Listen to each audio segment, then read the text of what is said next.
여리고성 이야기는 홍해 이야기와 더불어서 구약에서 가장 인상적인 이야기로 우리에게 기억되고 있습니다.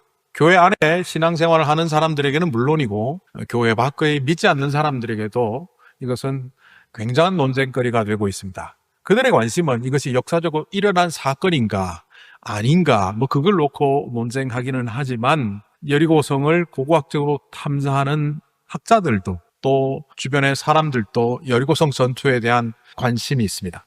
이 여리고성 행진을 우리는 지난주부터 목격하고 있는데요. 매일 한 바퀴씩 6일 동안 돌았던 그 여리고의 행진은 과연 여리고성이 무너지는데 어떤 도움이 되었을까? 이런 질문을 사람들은 많이 합니다. 그래서 여리고성 성을 하루에 한 바퀴씩 6일 동안 돌고 또 마지막 날 7바퀴를 도운 그 13바퀴의 행진이 여리고성 전투에서 성벽이 무너져 내리는 것과 밀접한 관계가 있는 것처럼 해석을 하기도 합니다. 지난주에 이미 말씀드렸듯이 그것은 전혀 영향이 없다 이렇게 말할 수 있습니다. 그럼에도 불구하고 6일 동안 하루에 한 바퀴를 돌게 하셨던 하나님의 뜻이 있습니다. 이스라엘 백성들의 입장에서는 그것이 가나안 정복을 앞두고 있는 이스라엘 백성들에 향한 완벽한 순종을 요구하시는 자리였을 겁니다. 또 여리고성 도성에 있는 사람들에게는 그 6일 동안의 행진을 통해서 도성문을 열고 나와 회개하고 하나님의 능력 속으로 들어오도록 초청함과 동시에 회개와 참회를 요구하는 자리였을 겁니다. 하나님은 죄 많은 사람들에게 구원의 메시지를 전하시고 예수 그리스도를 통하여 이 땅의 많은 사람들이 모두 구원받기를 원하시지만 그 기한은 정해져 있다는 겁니다. 오늘 이 6일간의 시간이 끝나고 7일째 접어들었을 때 이 행진은 전혀 다른 색깔로 성경에 기록되고 있습니다. 이 7일째 그들의 행진 속에 나팔이 부러졌고 함성을 질렀으며 드디어 성벽이 무너져 내립니다.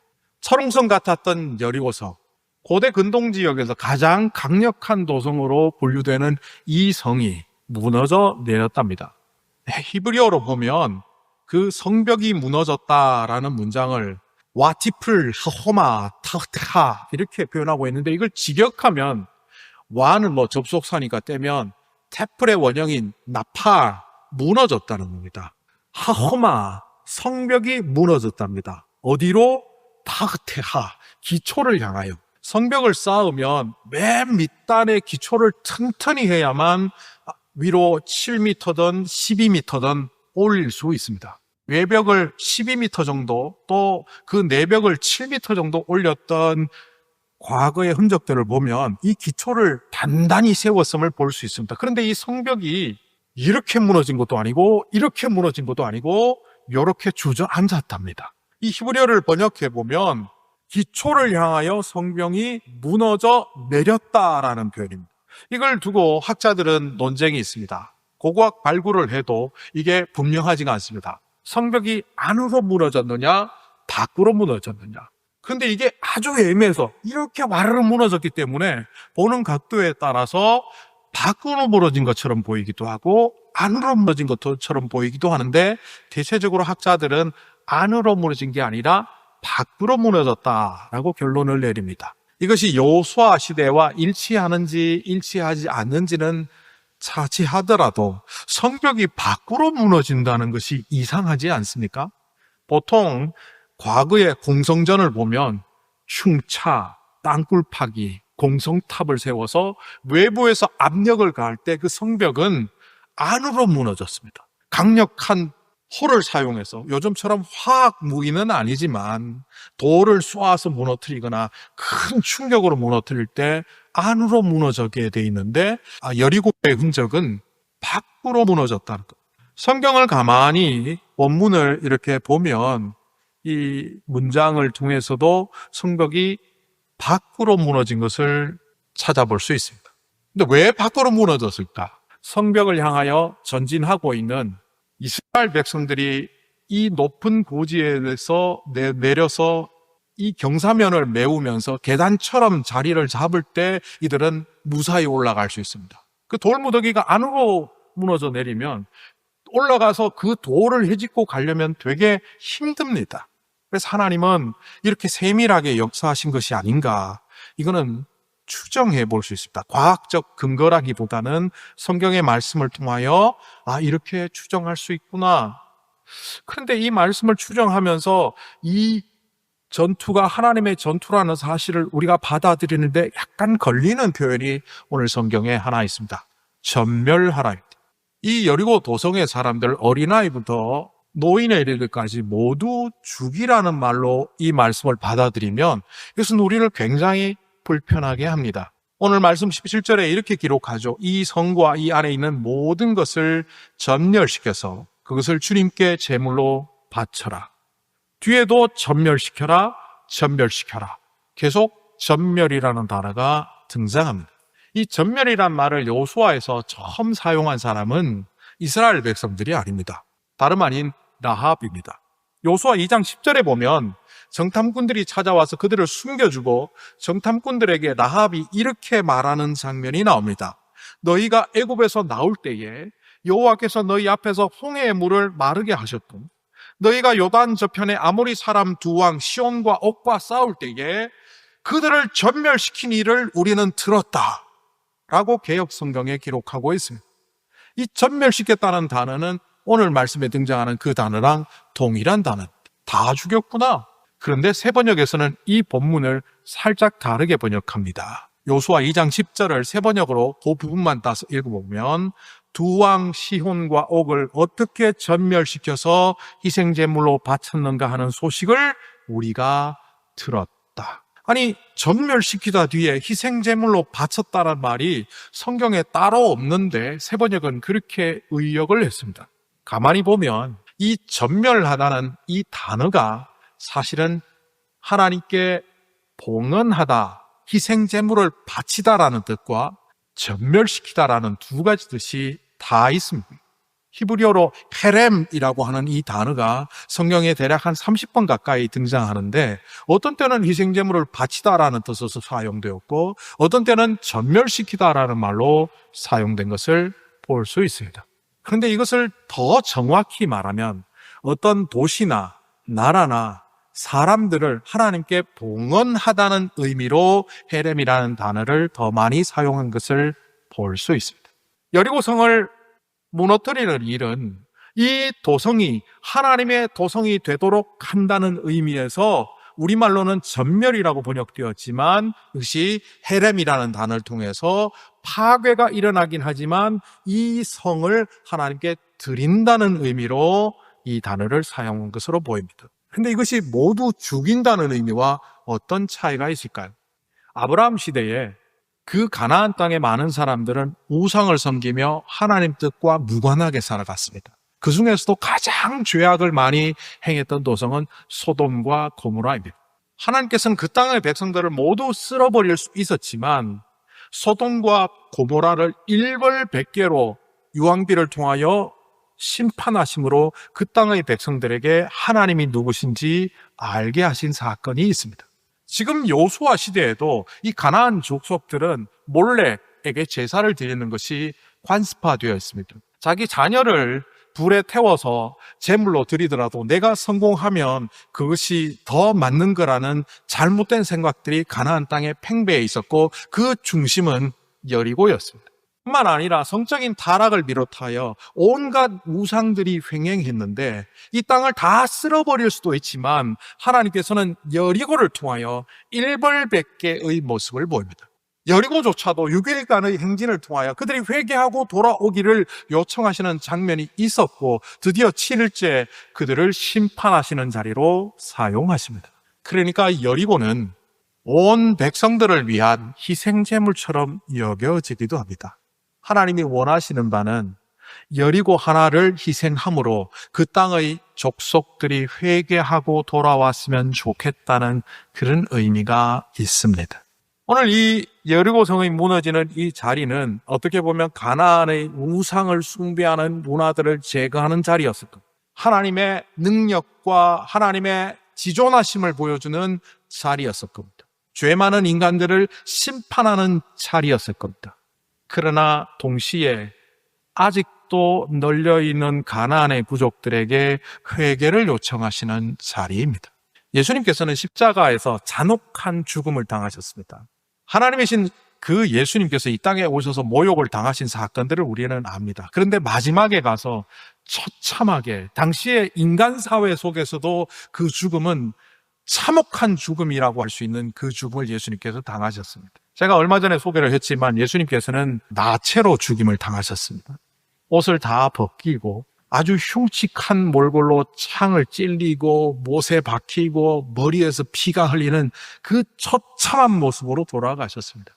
마치 여리고성이 괴멸당하는 것과 같아 보입니다. 그런데 이것은 누가 치루어야 하는 거죠? 저와 여러분, 아니 이 땅에 죄 많은 인간들이 치료해야 될 그 값을 희생제물로 예수님께서 대신 지심으로 우리는 깨닫고 돌아와 믿음으로 구원받을 수 있게 된 겁니다.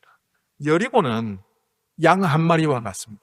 여리고 하나를 통해서 그 땅의 모든 백성들을 구원할 수 있지는 않습니다. 그러나 하나님의 계획은 그 여리고의 파멸을 통하여 그 땅의 백성들이 돌아오기를 원하셨기 때문에 이것을 헤렘이라는 단어를 통하여 성경을 기록하게 한 것으로 보입니다.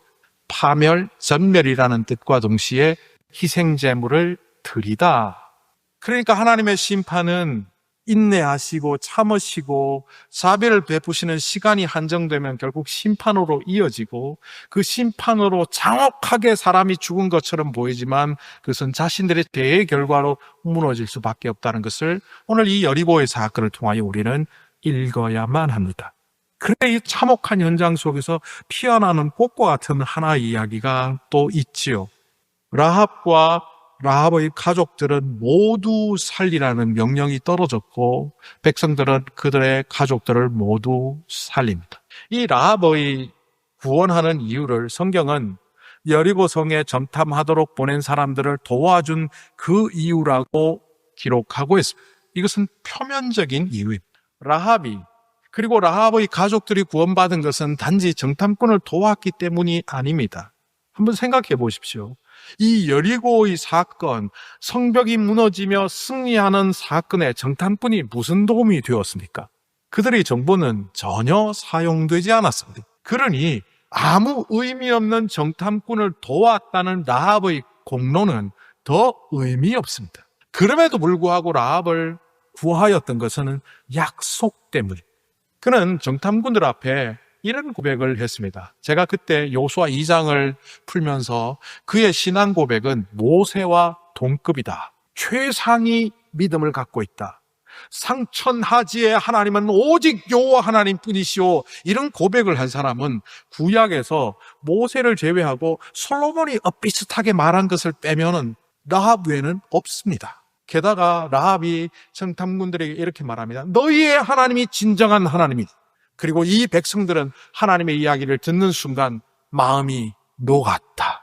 그의 이 고백을 정리해보면 그는 단순히 두려워하는 것이 아니라 인생의 모든 것을 내려놓고 하나님을 주인으로 받아들이겠다고 결단했으며 이미 여리고성에서 내가 왕따를 당하고 여리고의 주민으로부터 죽임을 당할지라도 나는 하나님을 택한다라는 그의 믿음의 고백이 있었기 때문에 그 믿음의 백성들을 살리신다는 하나님의 언약이 이 여성을 통하여 이 참혹한 파괴의 현장이 여리고에서도 이루어지고 있다는 사실을 목격하게 됩니다. 간혹 우리는 세상의 파도가 우리를 덮칠 때에, 질병이 우리를 공격해 올 때에, 경제적인 파산이 몰려올 때에, 인간 간의 관계가 다 무너져 내리고 절망의 순간이 되면 하나님조차도 우리를 구할 수 없다고 착각합니다. 여리고 성벽이 다 무너져 내렸는데 이 파괴된 곳에 무슨 생명이 있겠느냐고 판단합니다. 그런데 그 판단은 오해요, 착각입니다. 하나님은 그 어떤 곳에서도 우리를 구하실 수 있는 분임을, 구원의 백성을 살릴 수 있는 능력자이심을 하나님은 오늘 이 라합과의 이야기를 통하여 우리에게 알려주십니다. 근데 우리가 또 주목해야 되는 하나가 있습니다. 오늘 이 사건의 마지막 26절에 이렇게 기록합니다. 그때 요수아가 이렇게 맹세하였다. 이 여리고성을 일으켜 다시 세우겠다고 하는 자는 주님 앞에서 저주를 받을 것이다. 성벽 기초를 놓는 자는 맏아들을 잃을 것이요 성문을 다는 자는 막내 아들을 잃을 것이다. 여리고성을 다시 쌓을 수 없다는 것. 왜 여리고성을 다시 쌓지 말라고 할까요? 하나님께서 그토록 그 성을 싫어했기 때문일까요? 아니죠. 여리고가 갖고 있는 의미가 뭡니까? 인간의 허장성세입니다. 인간이 갖고 있는 탐욕의 표출입니다. 인간이 갖고 있는 욕망의 실현을 향한 인간의 욕망의 금자탑입니다. 이 욕망의 금자탑을 다시 세워서는 안 된다고 하시는 거죠. 그런데 신약 성경을 보면 여리고 이야기가 많이 나오죠. 선한 사마리아인 비유 속에 예루살렘에서 여리고로 내려가다가 소경거지 바디메오도 여리고성에서, 삭개오 이야기도 여리고성에서, 여리고에 관한 이야기가 신약 성경에 많이 나옵니다. 그렇다면 이렇게 많은 사람들이 도성을 이루고 사는 것과 요수아의 말씀이 위배되지 않느냐 생각하는데, 사실 이 두 동네는 이름만 같을 뿐 다릅니다. 구약 성경에 등장하는 고대 여리고와 신약 시대의 여리고는 다릅니다. 사도행전에 보면 사도 바울이 드로아에서 마게도냐 사람의 환상을 보고 에베소로 가지 않고 그 건너편 마게도냐로 건너가는 장면이 나옵니다. 고대 그리스 전쟁사에 그 트로이의 목마 이야기 아시죠? 그 트로아스와 바울이 환상을 보았던 드로아는 이름은 트로아스, 똑같지만 다른 도시입니다. 그처럼 구약 성경에 등장하는 이 지명과 신약 성경의 지명이 같지만 이 여리고는 서로 다른 도시입니다. 여호수아서에 등장하는 이 여리고는 요즘 지명으로 하면 텔 에스 술탄이라고 합니다. 이게 아랍어인데요. 그래서 유대인들은 텔 여리고라고, 예리코라고 이름을 붙입니다. 언젠간 말씀을 드렸지만 우리가 살고 있는 이 미국 땅이나 한국 땅은 파면 물이 나옵니다. 그래서 어떤 사람들이 동네가 망하면 그 동네에 또 살지 않고 옮겨서 그 옆에다 도시를 개척합니다. 그런데 이 가나안 땅은 물이 한정된 지역에서만 나오기 때문에 물이 한번 발견이 되면 그 문명이 무너져도 그 위에 또 문명을 쌓고 문명을 쌓고 문명을 쌓습니다. 그래서 텔 예리고는 텔 구조로 되어 있습니다. 그것을 텔이라고, 문명이 위에 쌓여서 텔 아비브, 텔 단, 텔 브엘세바, 텔 무기또, 전부 텔이라는 이름을 붙입니다. 그런데 고대 여리고는 초기 청동기, 중기 청동기, 후기 청동기 문화가 발견이 됨과 동시에 철기 시대 잠깐 발견된 뿐 그 이후로는 도성으로서 흔적이 사라진 것으로 보입니다. 그러니까 신약 시대는 한참 떨어진 곳에 다른 도성이 세워지며 지명만 가져온 것입니다. 그런데 이 후기 청동기 시대, 요수아 시대입니다. 후기 청동기 시대에 다시는 여기에 도성을 세우지 말라고 했는데 나중에 몇백 년이 지난 후 대략 한 400년에서 500년 후에 한 사람이 등장합니다. 열왕기상 16장, 북이스라엘이 그 땅을 여리고를 갖고 있을 때 히엘이란 사람이 여리고를 건축합니다. 그가 그 터를 쌓을 때 맏아들 아비라함이 죽었고 그가 성문을 세울 때 막내 아들 수굽이 죽었다. 그 이후 이 성의 흔적은 사라졌습니다. 마을에 사람들이 모여 살았던 흔적은 있지만 도성을 이루었던 흔적은 이후 나타나지 않습니다. 왜 하나님은 이토록 물리적으로도 도성을 세울 수 없도록, 역사적으로도 세울 수 없도록 막으셨을까요? 하나님께서는 역사의 현장이 나타나면 그것을 기억하게 하십니다. 홍해가 나타나면 홍해의 기억을 수천 년 동안 기억하게 하시고, 미스바에 하나님의 능력이 나타나면 에베네셀 돌탑을 쌓아 그것을 기억하게 하셨고, 요단강을 건너는 사건 가운데 밖에도 돌단을 쌓고 강물 안에도 돌단을 쌓아 하나님의 역사를 기억하게 하셨습니다. 다른 것들은 쌓아서 기억하게 하셨다면 여리고는 쌓지 못하도록 해서 기억하게 하셨습니다. 이 여리고는 구원을 받아야 될 그들이 하나님이 6일 동안 초청함에도 불구하고 거절했던 철옹성 성벽만 믿고 있다가 결국 성벽에 깔려 죽는 어처구니 없는 어리석음을 깨닫게 해주시기 위하여 여리고를 쌓지 말라고 했을 겁니다. 또 다른 의미는 우상의 도성을 쌓아놓고 그것이 행복의 수단이요 나를 보호해 줄 수 있다고 믿었던 세상의 영광을 쌓아가는 것이 얼마나 어리석은지를 깨닫게 해주시기 위하여 그 성을 못 쌓게 했던 것으로 보입니다. 무엇보다 죄의 온상인 여리고가 그 죄의 악성을 버리지 않고 죄성과 악한 습관을 버리지 않고 그것에 사로잡혀 살면서도 우리는 잘 살 수 있다고 믿는 세상의 가치를 다시는 쌓지 말라고 여리고성을 쌓지 말라는 이야기를 통하여 주님은 깨닫게 하십니다. 하나님의 백성에게 주님께서는 이 말씀을 통하여 4가지 명령을 내리셨습니다. 행진하라, 전멸하라, 구원하라, 다시는 세우지 마라. 그들이 뚜벅뚜벅 걸어가는 그 걸음을 통하여 여리고의 백성을 구원할 수도 없고 또 마지막 7일째의 행진을 통하여 여리고성이 무너질 수도 있다는 하나님의 백성의 행진은 자신에게 놀라운 기적의 현장임과 동시에 세상 사람들에게도 구원의 현장과 동시에 심판의 현장이 될 수 있다는 것을 주님은 우리에게도 깨닫게 하십니다. 또한 그들의 발걸음을 통하여 파멸의 현장 속에서도 라합의 가족들을 구원한 것처럼 우리 또한 이 땅의 파멸의 현장 속에서 하나님을 모르고 하나님을 떠나는 이 세상 속에서 우리의 행진을 통하여 걸음을 통하여 사람들을 구원하라고 이 시대의 우리들에게도 말씀하십니다. 그리고 세상에 헛된 영광을 쌓는 여리고성을 쌓지 말라고 다시 한번 우리에게 가르치십니다. 우리는 흔히 착각합니다. 성경을 통해서 우리가 어떻게 잘 살 수 있는지 도움을 얻으려고 합니다.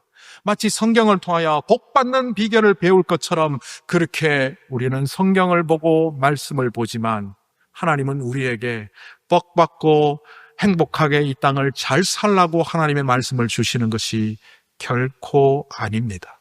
어떤 때는 힘들지라도 비록 어렵고 힘든 걸음을 갈지라도 우리가 하나님의 뜻을 분별하고 새롭게 되어 우리를 통하여 하나님의 영광이 드러나는 그 영광의 걸음을 가라고 주님은 말씀을 통하여 깨닫게 해주십니다. 어떤 이야기를 하나 해보겠습니다. 어떤 자녀가 있는데 어린 시절 잃어버렸다가 성장해서 아이를 찾았습니다. 나이가 17 되어서 아이를 데려오고 보니 10수년간 노숙자 생활을 하면서 그의 몸에 악습이 붙어 있습니다. 그것을 제거해주기 위하여 처음에는 맛있는 밥부터 차려줍니다. 이 자녀 입장에서는 처음에는 엄마가 끓여주는 된장찌개에 박수를 칩니다. 노숙자로 살아왔던 그 시간에 비하여 맛있는 밥과 반찬이 놓여있는 밥상을 받을 때마다 박수를 치며 감사했어요. 그러나 어느새 익숙해졌습니다. 그것이 당연한 것이 되고 이제는 그 어머니가 과거의 나쁜 습관을 고치라고는 말이 거슬립니다. 이 사람은 부모랍시고 왜 내 삶을 자꾸 단속할까? 밥 주는 거 고마워. 그렇지만 왜 이래라 저래라 하는 거야. 그러던 그 자녀가 새벽에 엄마의 기도 소리를 듣습니다. 엄마는 울면서 이렇게 기도합니다. 하나님, 사랑하는 자녀가 10수년간 집 밖에 나가 노숙자로 살아온 이 잘못을, 저의 죄를 용서해 주십시오. 어미로서 아이를 보호하지 못한 이 잘못을 용서해 주십시오. 그리고는 밥상을 차리느라 도마에 칼질을 하면서 눈물을 훔치는 엄마의 모습을 봅니다. 그리고 그 엄마가 이렇게 혼자 되뇌이는 소리를 듣습니다. 아이에게 상처를 주지 않고 저 아이를 어떻게 하면 바른 길로 인도할까요? 하나님, 저의 미련함은 제거하시고 내 지혜로 저 아이를 잘 이끌어갈 수 있도록 능력을 주십시오. 그것을 혼자 보았던 이 아이는 깨닫습니다. 밥상에 차려지는 밥상보다 그 어머니의 말 한마디가 더 큰 사랑임을, 그리고 자기가 외딴 시절 힘들게 살았던 그 노숙의 시간들이 엄마의 잘못이 아닌데도 오히려 자기 잘못으로 여기며 안타까워하는 모습을 보며 그는 깨닫습니다. 그리고 드디어 조금씩 고쳐갑니다. 어머니가 시키는 대로, 부모가 시키는 대로 행동을 하나하나 고치다 대학을 들어가게 되었고 좋은 직업 얻고 이 사회인으로 살아가게 됩니다. 그 이후 그 아들이 깨닫는 것이 있습니다.